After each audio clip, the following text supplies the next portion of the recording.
An inspector calls, fire safety legislation. Fire safety inspector Derek calls into the local cafe to audit the premises. When he arrives, the cafe owner Deborah thinks she understands all the fire safety legislation, but she isn't sure. So she asks, "What fire safety guidance should I follow?" The Fire Safety Order is the primary fire safety legislation in England and Wales, and it applies to all non-domestic premises as well as the communal parts of residential buildings. It places a duty on the responsible persons to manage the risk of fire to ensure people who use their building are safe.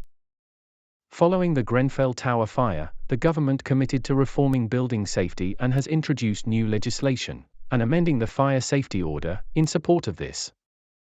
In 2022, the Fire Safety Act clarified that external walls and flat entrance doors are within the scope of the fire safety legislation. In January 2023, the Fire Safety England regulations introduced new requirements to residential buildings intended to protect both residents and responding firefighters. The Building Safety Act provides a framework for much wider reform and, in England, has established the role of the accountable person who will have overall responsibility for safety in higher-risk residential premises.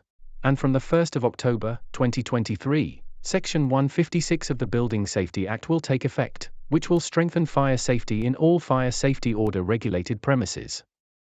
There will be many premises affected by this change, including small independent businesses like Deborah's coffee shop, as well as small shops and takeaways, holiday lets and small blocks of flats.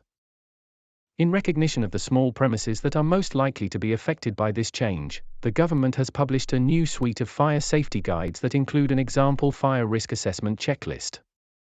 If you require more information on these changes, the government has published further guidance which can be found on their website.